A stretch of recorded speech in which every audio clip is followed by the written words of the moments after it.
الحمدللہ رب العالمین والصلاة والسلام علی سید المرسلین اما بعد فاعوذ باللہ من الشیطان الرجیم بسم اللہ الرحمن الرحیم۔ آج انشاءاللہ عز و جل ہم سبق نمبر 21 پڑھیں گے جو کہ وقف کے متعلق ہے۔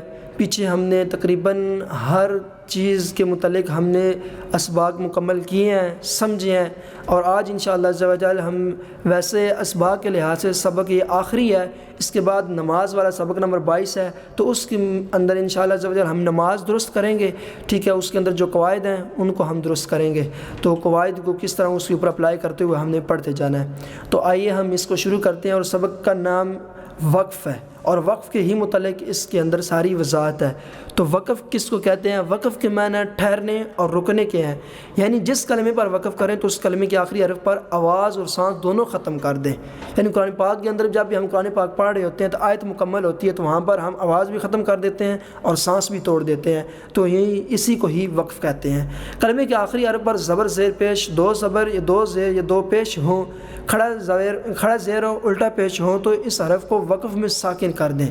یہ کتنی صورتیں ہیں؟ زبر زیر پیش، پھر دو زیر دو پیش، کھڑا زیر اور الٹا پیش، یہ تقریباً یہ 7 چیزیں ہیں۔ تو ان 7 چیزوں اگر ان میں سے کوئی بھی ایک چیز آ جائے تو ان کو وقف کرنے کی صورت میں ان کو ساکن کر دیں گے۔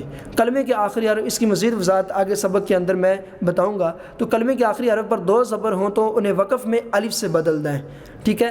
آگے کلمے کے آخر میں گول تا ہو تو گول تا پر خواہ کوئی بھی حرکت ہو یا تنوین اسے وقف میں ہاتھ ساکن سے بدل دیں گے۔ تو بعد یہ بھی سوالات کرتے رہتے ہیں، تو ان کے سوال کا بھی جواب اسی کے اندر ہے۔ تو وہ جو ہے نا بولتے ہیں کہ یہاں پہ اب تا آئی ہے، اس کے نیچے 2 زیریں ہیں یا تا کے اوپر 2 پیشیں ہیں، تو وہ الگ مسئلہ ہے۔ لیکن جہاں پر آتی ہی گول تا ہے، تنوین والی ہے، اس کے اوپر 2 زبریں آتی ہیں، نیچے 2 زیریں آتی ہیں، 2 پیشیں آتی ہیں، یا جس طرح بھی ہے، تو انہوں نے سادہ سے بتایا کہ اس کو ہا کے ساتھ بدل دیں گے۔ اسی طرح کھڑا زبر اور حروف مدہ اور ساکن حرف وقف میں تبدیل نہیں ہوتے، یعنی جس طرح ما تزکا کاف کے اوپر کھڑی رکعت ہے تو یہ تبدیل نہیں ہوگا، یہ یوں ہی ہوگا۔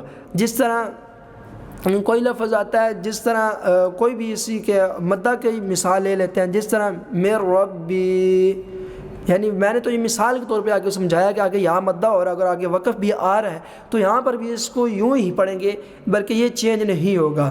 آگے مشدد حرف پر وقف کی صورت میں تشدید باقی رکھیں مگر حرکت کو ظاہر نہ ہونے دیں، ٹھیک ہے۔ اسی طرح نون قطنی کسے کہتے ہیں؟ تنوین کے بعد حمزہ وصلی آ جائے تو وصل میں حمزہ وصلی کو گراتے ہوئے تنوین کے نون ساکن کو زیر دے کر ایک چھوٹا سا نون لکھ دیا جاتا ہے، اسے نون قطنی کہتے ہیں۔ تو یاد رہے کہ جتنے بھی ہم نے پیچھے قواعد پڑھے ہیں، ہر سبق کے ساتھ جو جو قواعد ہیں آگے سے آپ نے دیکھتے جانا ہے، قواعد کے ساتھ آگے سبق نمبر لکھا ہوا ہے، ان کو ساتھ ساتھ یاد کرتے جانا ہے۔ تو یاد کرتے جائیں گے تو ہی آپ کے ذہن میں یہ چیزیں ساری بیٹھیں گی۔ آگے نون قطنی والی کلمات کے ہجے اس طرح کریں گے جیسے شیب نسما لفظ آتا ہے تو اس کے کیسے کریں گے؟ جیسے شین یا زیر شی، با 2 زبر بن، شی بن۔ اب یہ لفظ آ گیا، لیکن آگے حمزہ آ گیا، حمزہ سین زبر اس۔ اب کیا بنا؟ اس کو سین زبر سا، اب اسا، میم الف زبر ما، السما، حمزہ پیش او، کیا بنا؟ السماء۔ لیکن اب ہم نے کس طرح پڑھنا ہے؟ شیبہ نسماء، ٹھیک ہے۔ ہم نے نون سین سے نس نہیں کہہ دینا، بلکہ نون کو بھی رواں کے اندر ہی پڑھنا ہے، جوڑ کے اندر نہیں پڑھنا ہے، بلکہ جوڑ کے اندر پیچھے ہم ہجے کے اندر شروع کے اندر ہم حمزہ لگائیں گے، حمزہ کو سین کے ساتھ ملاتے ہوئے ہم پڑھیں گے۔ اچھا، علامات وقف، چند علامات وقف کی تفصیل درج ذیل ہے کہ وہ کس طرح آتے ہیں۔ یہ جس طرح وقف آتے ہیں، کبھی گول دائرہ آ جاتا ہے، کبھی میم اوپر لکھ دیا جاتا ہے، کبھی طا لکھ دیا جاتا ہے، کبھی جیم لکھ دیا جاتا ہے، اور کبھی لا لکھ دیا جاتا ہے، اور کبھی صاد لکھ دیا جاتا ہے۔ تو اس کے متعلق ہم پڑھتے ہیں یہ کہ جب بھی آیت ختم ہوتی ہے، گول دائرہ آیت کے اندر کچھ حصے بھی لکھے ہوتے ہیں کہ یہ آیت نمبر ہے، گول دائرے والی آیت آتی ہے تو یہ اس کا مطلب ہے کہ یہ وقف تام ہے، یعنی یہاں پہ وقف، یہاں پہ رکنا ہے، مکمل ہوگی آیت، اور آیت مکمل ہونے کی علامت ہے تو یہاں ٹھہرنا چاہیے۔ یہ نہیں کہ اب وقف ہو گیا پھر بھی ہم آگے جا رہے ہیں. ہاں قرات اگر کر رہے ہیں تلاوت کر رہے ہیں تو اس کا تھوڑا مسئلہ الگ ہے. اگر ویسے حضرت کے اندر کے تلاوت قرآن پاک کر رہے ہیں تو بہتر ہے کہ آپ وقف کر کے یہاں ٹھہریں. اچھا میم آتا ہے تو یہ وقف لازم کی علامت ہے, یہاں ضرور ٹھہرنا چاہیے. آگے تو ہے یہ وقف مطلق کی علامت ہے, یہاں ٹھہرنا بہتر ہے. تو اس سبق کو بھی آپ 2-3 پارٹ کے اندر کر کے آپ اس کو یاد کریں گے تو یہ زیادہ آپ کو ذہن نشین ہوگا. تو یہ وقف والی علامتیں ہیں جو ایک دن کے اندر آپ یاد کریں گے تو آپ کو یہ آسانی سے یاد ہوں گے. اگر پورا سبق کے آپ قواعد یاد کریں گے تو یہ آپ کے لیے مشکل بھی ہو سکتا ہے, یہ مشکل بن سکتی ہے. تو اس لیے کہ اس کو الگ الگ سے یاد کر لیں تو آپ کے لیے زیادہ بہتر رہے گا. آگے جیم, یہ بلکہ تا آ گیا تو عارف مستعلیہ کا جو ہے وہ کبھی کبھار آ جاتا ہے. تو یہ وقف مطلق کی علامت ہے, یہاں ٹھہرنا بہتر ہے. نام ٹھہریں تو بھی حرج نہیں ہے لیکن ٹھہرنا بہتر ہے. یہ وقف جائز کی علامت ہے کون سی؟ جیم. یہ وقف جائز کی علامت ہے, یہاں ٹھہرنا بہتر اور نہ ٹھہرنا بھی بہتر ہے. جیسا آپ کو مناسب لگے ایسا پڑھ لیں. اسی طرح زا آ رہا ہے, یہ وقف مجوز کی علامت ہے, یہاں ٹھہرنا جائز مگر نہ ٹھہرنا بہتر ہے. اسی طرح صاد, یہ وقف مرخص کی علامت ہے, یہاں ملا کر پڑھنا چاہیے. ٹھیک ہے. اسی طرح لا, یہ بھی کبھی کبھار آیت جو ہے نا گول دائرہ ہوتا ہے اور اوپر لام لکھ دیا جاتا ہے تو اس کو کیسے پڑھیں گے؟ اگر یہ آیت کے اوپر لکھا ہو تو ٹھہرنے اور نہ ٹھہرنے میں اختلاف ہے, آیت کے علاوہ لا لکھا ہو تو نہ ٹھہریں. اسی طرح اعادہ, اعادہ وقف کرنے کے بعد پیچھے سے ملا کر پڑھنے کو اعادہ کہتے ہیں. حالانکہ یہ چھوٹا سا پوائنٹ ہے لیکن یہ قرآن پاک کے اندر اگر ہم بغیر اعادہ کیے سانس توڑ کر آگے پڑھتے جائیں گے تو ہم گناہ گار ہوں گے, حرام کے مرتکب ہوں گے. تو یوں نہیں کرنا بلکہ ہم اس کو پیچھے سے ملا کر جب بھی ہم نے وقف کرنا, ہمارا سانس ٹوٹ رہا ہے تو سانس ٹوٹتے ہی وہاں پر وقف کر دیں. وقف کن صورتوں میں کس طرح کرنا وہ ساری تفصیل اس کے اندر بتا دیا ہے, تو وہاں پر آپ نے وقف کس طرح کرنا ہے. اب وقف کیا ہے تو اب آپ کا سانس آپ نے دوبارہ لیا ہے تو آپ پیچھے سے آیت کو ملا کر پڑھیں. جیسے میں پڑھتا ہوں, جس طرح ہم پڑھتے ہیں آیت کو إِلَّا الَّذِينَ آمَنُوا وَعَمِلُوا الصَّالِحَاتِ. مثال کے طور پر یہاں پہ میرا سانس ٹوٹ گیا ہے, اب سانس ٹوٹا ہے تو اب میں نے دوبارہ اگر لفظ کو اٹھانا ہے تو پھر میں یہاں سے اٹھاؤں گا, نہ آگے نہیں شروع کرنا بلکہ وعامل الصالحات سے شروع کر کے آگے پڑھ کے لے جانا ہے. اب یہ نہ ہوگا وعامل الصالحات کے اوپر آپ کا سانس ٹوٹا ہے اور اب اس کے بعد آپ آگے لے کے شروع ہوں گے, ایسا نہیں کرنا. تو یہ بات ذہن نشین کر لیں. جہاں کہیں بھی قرآن پاک میں لفظ آتے ہیں تو یہاں پر زبر آئی تھی تو یہ پہلا قاعدہ تھا اس کا, زبر زیر پیش آ جائے تو ہم نے وقف کس طرح کرنا, ساکن کرنا ہے. تو میں نے بھی یہاں پر وقف ہی ساکن کے ساتھ ہی میں نے وقف کیا تو پھر میں نے پیچھے سے ملا کر اعادہ کیا. تو اعادہ اسی کو کہتے ہیں جو پیچھے سے ملا کر پڑھنے کو اعادہ کہتے ہیں. اب ہم سبق کی طرف چلتے ہیں. جس طرح سبق جیسے صادقین, آگے وقف صادقین, یوں بھی پڑھ سکتے ہیں اور ایسے بھی پڑھ سکتے ہیں صادقین صادقین, یوں پڑھنا ہے. اگر اس کو جوڑ کرنا چاہیں تو جوڑ بھی کر سکتے ہیں. جیسے صاد کھڑا زبر صا, دال زیر دی صادی, قاف یا زیر قی صادقی, نون زبر نہ صادقین. آگے وقف ہے تو وقف کرتے کے ساتھ صادقین یوں پڑھ لیں. یہ ساری گول دائرے کی مثالیں دی جا رہی ہیں. آگے اسی طرح مستقیم, ایک لفظ کھانا چھوڑ کے میں اگلا پڑھنے لگا ہوں, مستقیم, آگے وقف مستقیم. اسی طرح فیہ, آگے وقف فیہ, یعنی وقف کرنا ہے.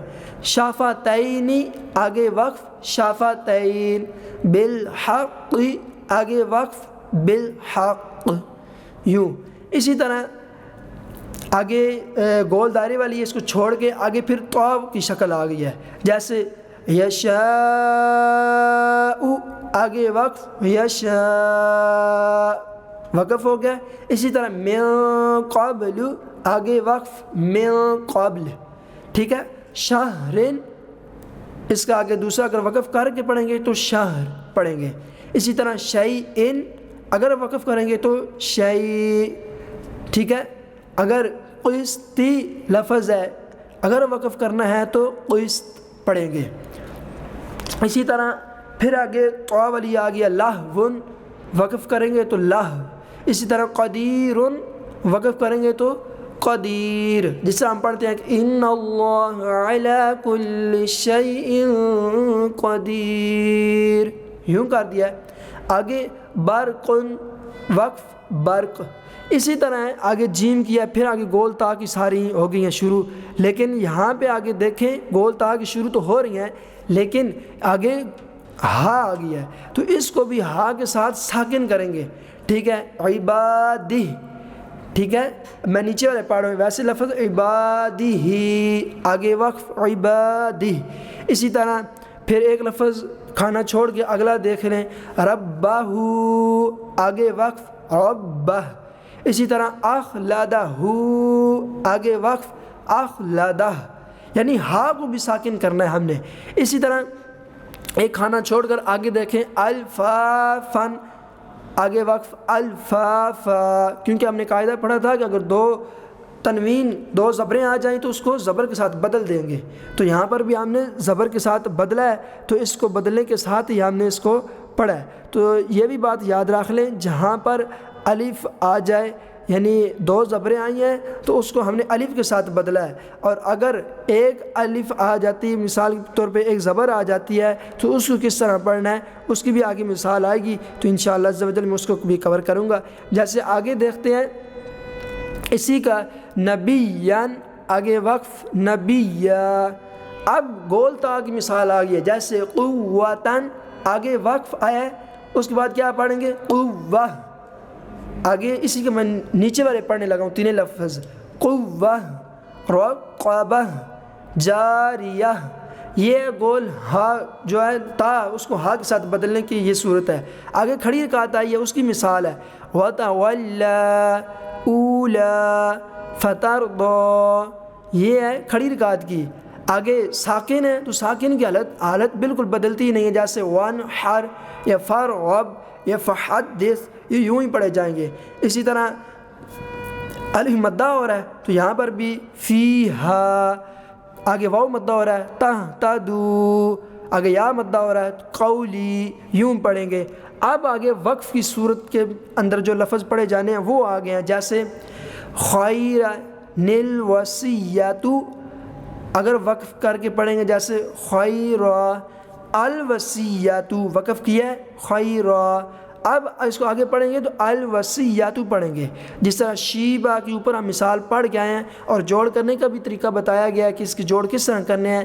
اب اس کو کیسے پڑھنا ہے اگر ہم نے وقف کرنا ہے، شیبہ السماء، درمیان میں وقف کیا ہے۔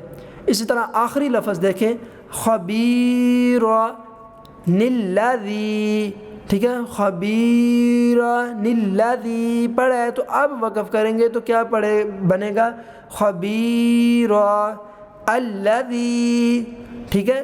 اب الذی، اور میں اس کے جوڑ بھی کر دیتا ہوں، اس سے پیچھے والے کے بلکہ آپ جوڑ کرتا ہوں، جیسے قاف زبر ق، دال یا زیر دی، قدی، را پیش رو، قدیر، حمزہ لام زبر ال، یہ نون نہیں پڑھنا، یہ پہلے ہی بتایا نون نہیں پڑھنا بلکہ حمزہ کے اوپر زبر ہے، تو اس اب یوں سمجھ لیں کہ جو نیچے لفظ لکھا ہوا ہم اس کے جوڑ کر رہے ہیں، یوں سمجھ لیں حمزہ لام زبر ال، لام زبر لا، اللہ کیا بنا قدیر، وقف کیا اللہ، ذال یا زین ذی، الذی۔ اب مثال کے طور پہ ہم نے وقف کیا ہے، یہ پیچھے تبارک الذی بیدہ الملک وہو علی کل شیء قدیر، یہاں پہ وقف ہو گیا۔ اب ہم نے اگلی آیت پڑھنی ہے تو وہ کیسے پڑھنی ہے، الذی خلق الموت والحیاۃ لیبلوکم، یوں پڑھا ہے۔ تو اگر ہم وقف نہیں کرتے تو پھر کس طرح پڑھیں گے، تبارک الذی بیدہ الملک وہو علی کل شیء قدیر الذی، دیکھیں اب یہاں پر قدیر الذی وقف نہیں کیا تب اس صورت میں پڑھا. اگر وقف کرنا ہے تو پھر جو نیچے والی صورت بتائی ہے وہ آپ نے کرنی ہے. تو امید ہے کہ یہ بھی آپ کو سبق وقف کی صورت میں بھی آپ کو وقف نہ کرنے کے انداز میں کس طرح پڑھنا ہے, وقف کرنے کی صورت میں کس طرح پڑھنا ہے, تو یہ سارا طریقہ آپ کو بتایا ہے. امید ہے آپ کو سمجھ آئی بھی ہوگی. اگر اس کے بارے میں کوئی سوال ہو تو آپ کمنٹ کے اندر کر سکتے ہیں. انشاءاللہ عز و جل آپ کے سوال کا بوقت مناسب جواب عرض کیا جائے گا. تو دعاؤں میں یاد رکھیے گا. السلام علیکم ورحمۃ اللہ وبرکاتہ.